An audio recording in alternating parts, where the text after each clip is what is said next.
When I attended my sister's wedding, my seat was in the hallway. Mill smirked. Only close family gets a table. Worse, there was no place card for me. Sis giggled. Guess you don't count. I stood up, took my gift, and said, then I'm leaving. Sis went pale. Wait. My name's Alex, and I'm 28 years old. If you'd asked me a month ago, I would have told you that my family was, at worst, mildly dysfunctional. You know, the usual passive-aggressive comments at Thanksgiving, my mom playing favorites with my younger sister Emily, and my dad being blissfully unaware of literally everything. Annoying? Sure. Unbearable? Not really. But then Emily's wedding happened, and I realized something. My family doesn't just have favorites, they have a main character. And spoiler alert, it's not me. A little background here. Emily is 25, and to say she's been treated like royalty her entire life would be an understatement. I mean, this is the girl who threw a tantrum at 16 because my parents got me a used car, and she wanted a brand new one when she turned 16 too. And guess what? She got it. She's the golden child. The princess. The one who can do no wrong even when she's very, very wrong. Me? I was the older sibling who had to set a good example, which was basically code for do everything right but get none of the praise. If I got a B on a test, my mom would shake her head and say, Alex, you're capable of more. Meanwhile, if Emily passed with a C-, it was time to break out the balloons and cake. Anyway, I knew going into Emily's wedding that I wasn't going to be the star of the show. Obviously, it was her wedding, and I was happy to just be a supportive sibling, smile for the pictures, and get through the day without any unnecessary drama. But what I didn't expect, what I couldn't have expected was how far they would go to make sure I knew exactly where I stood in this family. The warning signs were there early on. First, I found out that I wasn't in the wedding party. Fine. Whatever. Not everyone includes their siblings as bridesmaids or groomsmen. Then I found out that Emily's childhood best friend, her co-worker, and her fiancé's cousin's girlfriend were in the wedding party. Alright, that stung a little, but, hey, maybe she just wanted to keep things fresh. Then came the seating chart. Now I didn't expect to be at the head table, obviously. That's for the couple in their wedding party. But I figured I'd at least be seated with our family. You know, the people I've shared DNA and holidays with my entire life. Nope. When I arrived at the venue and picked up my place card, I noticed something weird. My name wasn't with my parents, my aunts, or my cousins. No. My card wasn't even on the seating chart at all. I had to ask someone where I was supposed to sit. A wedding planner checked the list and then gave me the tightest, most awkward smile I've ever seen. Oh, Alex? You're right here. She pointed. I looked, and that's when I saw it. My seat was not in the grand ballroom where the chandeliers sparkled and the elegantly decorated tables filled the space. It was outside the ballroom, as in the hallway, near the coat rack. At first, I actually laughed. I thought there had to be some mistake. Like, oh, maybe they ran out of chairs and needed to move some things around. But no, that was my designated seat. A lonely little table near the entrance, just me and the faint smell of mothballs from people's winter coats. I turned to the wedding planner, still grinning like a fool because my brain refused to process what was happening. You're kidding, right? She looked so uncomfortable. I'm really sorry, but this is where you've been assigned. Assigned, like a prisoner getting their cell block number. I wasn't even mad yet. I was too busy being confused. Like, was this some kind of prank? Some bizarre wedding tradition I'd never heard of? I needed answers, and I knew exactly who to ask. I found Emily near the bridal suite, basking in the glow of being the bride, surrounded by her friends and our mom, who was busy fawning over her dress. She saw me coming and gave me the fakest smile in the world. Oh, hey, you made it. I held up my place card. Yeah. Quick question, why is my seat not in the reception hall? She blinked, then giggled. Actually giggled. Oh, that. Yeah, we had to move a few things around last minute. Uh-huh, and I just so happened to be the one who got moved to the hallway? Emily shrugged like it was no big deal. I mean, yeah, we had to prioritize close family at the main tables. I blinked. I am close family. That's when my mom, who had been pretending not to listen, chimed in with a sugary sweet voice. Now, Alex, don't make a scene. It's Emily's special day. I'm not making a scene. I'm asking why I'm literally sitting with the Coates. And then, then Emily dropped the line that officially made this the worst wedding I've ever attended. Well, you kind of aren't really immediate family anymore. I stared at her, trying to decipher what that even meant. Excuse me. She shrugged again, adjusting her veil like this conversation was boring her. You moved out years ago. You don't come around that often. And, like, you're not married or anything. It's just different now. I don't even know how to describe the feeling that settled in my chest at that moment. It wasn't just anger. It was something heavier. Something colder. I wasn't immediate family anymore because I had the audacity to grow up and live my own life because I wasn't married.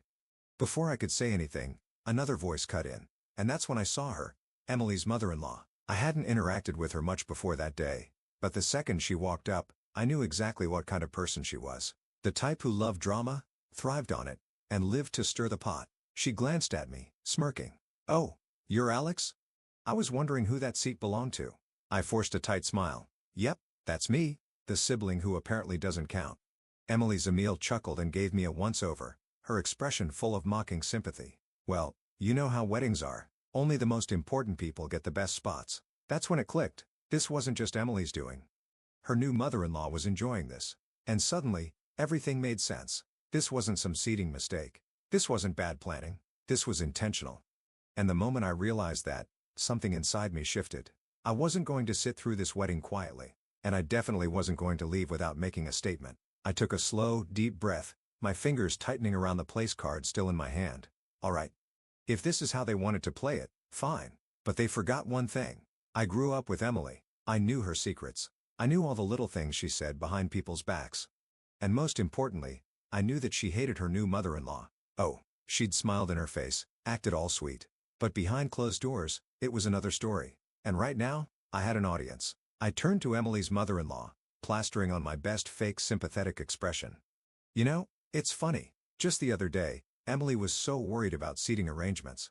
Emily, who had been looking at her nails like she was bored, suddenly stiffened. Emil raised an eyebrow. "Oh," I nodded, keeping my voice casual. "Yeah, she was stressed. Kept saying she really didn't want certain people sitting too close to the head table." I let the words linger, then leaned in slightly, like I was letting ML in on a juicy little secret. Something about not wanting her wedding photos ruined by, what was it, Emily? I turned to her, tilting my head. "Oh, right, by someone's tacky dress sense." A hush fell over the little group. Emil's smirk disappeared in an instant. "Excuse me." Emily's face drained of color. "Hey, Alex, but I wasn't done." "Oh, and remember how you were so worried about speeches? You were really stressed about what certain people would say." I gave Emil a pointed look. "I believe your exact words were, if she gives a speech, I swear to God, I'll lose my mind. She's so embarrassing, she'll probably try to make the whole thing about herself." Emil's expression darkened. Emily made a strangled noise reaching for my arm. "Can I talk to you for a second?" I pulled away pretending to be confused. "Why? I thought we were having a family conversation." Since I'm not immediate family, I figured I'd at least try to get involved somehow. "And my alternate Emily," her eyes narrowing. "Is that true?" Emily let out a nervous laugh, shaking her head. "No, of course not. Alex is just and don't forget the bachelorette party." I gasped, smacking my forehead. Silly me. How could I not mention that? I turned back to Emil. "You know, the one where Emily spent half the night complaining about you? Said she was counting down the days until she didn't have to fake nice anymore? Said she was only tolerating you because she didn't want to start her marriage off with drama? That was it. That was the kill shot." Emil's mouth fell open. My mother, who had been standing awkwardly to the side, looked horrified. My dad, who had been completely clueless up until now, actually took a step back like he wanted to pretend he wasn't part of this. Emily's friends, the bridesmaids, started whispering amongst themselves, sending each other wide-eyed glances. Emily, meanwhile, looked like she was about to burst into flames. Her lips were moving, but no sound was coming out. And then, Emil turned on her. "You ungrateful little brat." I had to bite my tongue to keep from smiling because, this was about to get good. "You think you can just use me?" Emil's voice was sharp, angry. "After everything I've done for you, the money I put into this wedding, the favors I pulled." She gestured wildly toward the ballroom, her perfectly manicured nails flashing under the chandelier lights. "And this whole time, you've been running your mouth behind my back?" Emily stammered. "I didn't." Emil turned to my parents. "You knew about this? You raised her to be this kind of snake." My mother looked like she was going to faint. "Of course not. Emily would never. Oh, don't even try," I cut in, shaking my head. "You absolutely knew. You just didn't care." I let out a fake sigh. "I mean, you did raise her to think she's the most important person in the world. Kinda makes sense she'd start treating everyone else like garbage." Mom's face twisted with anger. "Alex, stop it." "Why?" I asked, crossing my arms. "Because I'm causing a scene? Funny how that only matters when I'm the one speaking up." Didn't seem to be a problem when Emily literally shoved me out of the reception. By now, people were definitely staring. The whispers had grown louder. Guests were turning their heads, murmuring amongst themselves. Even the groom, who had been missing this whole time, finally wandered over, his brows furrowed. "What's going on?" Emil rounded on him next. "What's going on is that your wife is a backstabbing little brat who's been insulting my family this whole time." The groom blinked. "Wait, what?" Emil jabbed a finger toward Emily, who looked like she wanted the ground to swallow her whole. "She's been running her mouth about me for months, complaining about my dress, my speech, my presence, saying she's only putting up with me until she doesn't have to anymore." The groom turned to Emily slowly. "Did you actually say that?" Emily shook her head furiously. "No. I mean, well, not like that." Emil scoffed. "Oh, not like that? Oh, please. And here I was thinking you actually cared about this family." And just like that, it was officially a war zone. Emil and Emily were snapping at each other. My mom was trying to calm everyone down, which wasn't working. My dad looked miserable, like he wanted to walk into the ocean. The groom was still just standing there, looking like someone had just hit him in the face with a frying pan. Meanwhile, I just stood there watching the destruction unfold, sipping my champagne like I was at a Broadway play. And I'll be honest, it was beautiful. But the best part, the absolute cherry on top, I wasn't done yet. Emily's voice was climbing in pitch, her hands shaking as she turned to her new husband. "You believe her over me?" she shrieked, gesturing wildly in my direction. Her husband, to his credit, was still trying to process everything. His jaw was clenched, his expression shifting between disbelief and embarrassment as guests openly stared at them. "I don't even know what to say, Emily," he muttered, rubbing his forehead. "I mean, did you say that stuff?" Emily scoffed. "I know. It was taken out of context." I raised an eyebrow. "Out of context? Oh, right. That classic excuse." I put on my best mocking voice. "Oh, no. I was just venting." I made air quotes. "Oh, no. I didn't mean it that way." My voice flattened. "Give it up, Emily. You got caught.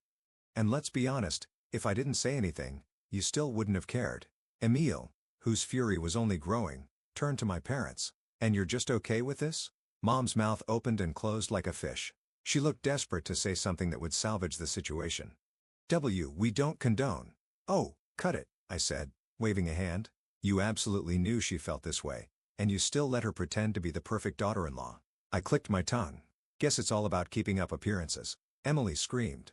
"You're ruining my wedding, Alex." I looked around dramatically. "Oh, I'm ruining it? Sorry. Didn't realize I was the one treating family members like dirt and trash, talking the mother of the groom." I turned back to the guests, many of whom were staring with wide eyes. "What do you guys think? Who's really to blame here?" A few people averted their eyes, not wanting to get involved. But one of the bridesmaids, Emily's own bridesmaid, whispered something to the woman next to her.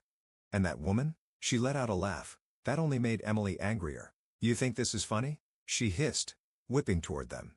The bridesmaid's lips twitched. "I mean, kinda?" "Oh, this was getting good."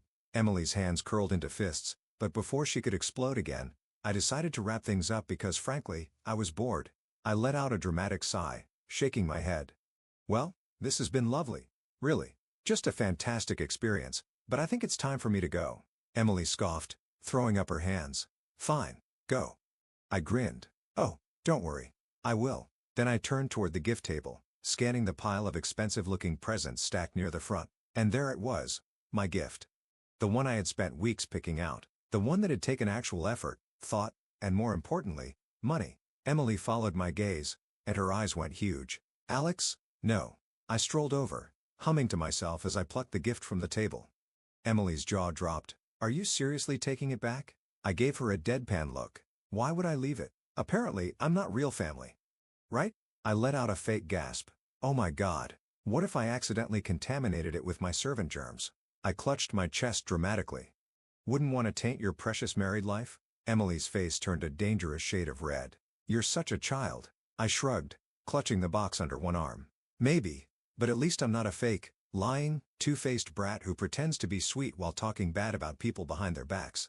I turned toward Emil, whose fury still hadn't subsided. "Hey, Emil, good luck with this one. I give it a year." Emil actually laughed. Emily screeched. I turned on my heel and made my way toward the exit, the tension behind me so thick you could cut it with a knife. Guests were whispering. The music had stopped completely. The atmosphere had completely shifted from celebratory to full-blown disaster. And honestly, I loved it. As I reached the door, I paused, looking back at the chaotic scene behind me. Emily was still arguing with Emil. My parents looked like they wanted to disappear into the floor. The groom was just standing there, like he was reconsidering his entire life. And me? I gave a little wave, a smug smile tugging at my lips. Enjoy your perfect wedding, sis. Then I walked out. I didn't look back after I walked out of that disaster of a wedding. I didn't need to. I already knew the damage had been done, and honestly, it was more satisfying than I could have imagined. The moment those doors shut behind me, I let out a slow breath and adjusted the weight of the wedding gift under my arm. Petty? Maybe? Satisfying? Absolutely. I drove home in silence, letting the night settle around me, my mind replaying every detail of what had just happened. My sister's shrieking, my mother's panicked expression, my father's silence, ML's absolute rage. It was all golden. But I knew the fallout was just beginning, and I was right. The next morning, my phone was flooded. Calls, texts, missed voicemails. It was like my entire family had suddenly remembered I existed. My mother had left 7 voicemails, her voice switching between desperate pleading and absolute fury. Alex, what were you thinking? You humiliated your sister on the biggest day of her life. Call me back now. Alex, honey, please, we can talk about this. Just come over. Let's work this out. That was the most immature, selfish thing I have ever seen. I hope you're happy. I hope you enjoyed destroying your sister's wedding. Oh, I did, Mom. I really, really did. But my sister's messages? Even better. It's over between us. How could you do this? You ruined everything. I can't even look at my wedding photos because of you. You took back your gift? Are you serious? What kind of person does that? I hate you. I really, really hate you. I grinned as I scrolled through them, sipping my coffee. If Emily thought a few angry texts were going to make me feel bad, she didn't know me at all. But what really caught my attention? The text from my dad. Unlike my mother and sister, he wasn't spewing insults or demanding an apology. His texts were short, simple. Call me when you have a moment. I hesitated before dialing his number. Dad wasn't the type to get involved in drama. Usually, he let my mom and Emily run the show while he stayed in the background. The fact that he was reaching out at all meant something was really going on. He picked up after the second ring. Alex, Dad. A long pause. Then he sighed. Why would you do this? I snorted. Wasn't my fault? They lit the fuse. He let out another sigh, and for a moment, I thought he was about to scold me. But instead, he chuckled.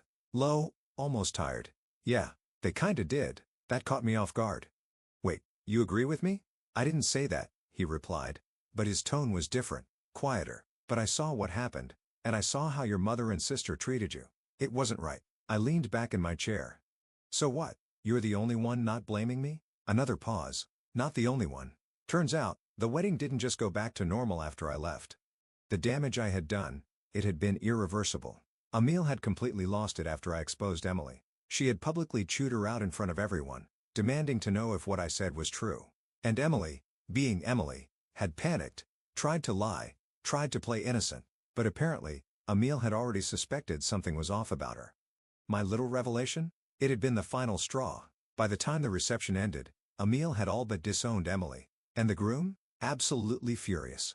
Apparently, he had been under the impression that Emily and his mother had a great relationship. He had no idea that Emily had been trashing her behind her back. Finding out like that, in front of everyone? Yeah, not great for a brand new marriage. According to my dad, he and Emily had a huge fight that night. A huge one. As in, maybe we should rethink this whole marriage levels of huge. And my parents? Oh, they were caught in the middle of it. My mom had tried to do damage control, but Emile wasn't having it. She blamed my mother for raising a spoiled brat and had told her point blank that she didn't want Emily anywhere near her family anymore. Complete and total fallout. So what's the situation now? I asked, genuinely curious. Deadside again. Emily is. Well, she's not handling it well. I rolled my eyes. Shocker. She's blaming you for everything. She thinks if you hadn't said anything, none of this would have happened. I let out a laugh. Oh, of course, she does. God forbid she actually take responsibility for her own actions. Dad was quiet for a moment. Then he said, she wants you to apologize. I actually choked on my coffee. Apologize. She thinks it's the only way to fix things, he continued. She thinks if you just take the blame, maybe ML will forgive her, and things can go back to normal. I couldn't stop laughing. Yeah, that's not happening. I figured, Dad said. And then in a lower voice, I don't think you should, anyway. That actually made me pause. Wait, seriously. I told you, Alex. I saw what happened. And honestly, maybe it's about time someone called her out. That meant more to me than I wanted to admit. So what now? I asked. Dad sighed again. Your mom is still trying to patch things up with M.I.L., but I don't think it's going to work. M. L is furious. The groom? He's barely speaking to Emily, and as for Emily, he hesitated. Well, she's a mess. Good. I didn't say it out loud, but I wouldn't lie to myself about how I felt. My sister had spent years making me feel like an afterthought, treating me like I wasn't good enough, like I didn't belong. And now? Now she was facing the consequences of her own actions. It was about time. Anyway, Dad continued, I just thought you should know what's going on. Your mother will probably try to call you again. She can try, I said, shrugging. I'm not answering. Dad let out a short laugh. Can't say I blame you. And that was that. It's been a few weeks since the wedding, and honestly, I haven't spoken to my sister since. She still refuses to take responsibility, still blames me for everything, and still expects me to fix it all. But I won't. I don't regret what I did. If anything, I'm proud of it. As for the marriage, well, let's just say that I wouldn't be surprised if it doesn't last. So what do you guys think? Was I too petty? Should I have just played along? Or did my sister get exactly what she deserved? Let me know. I could use a good laugh.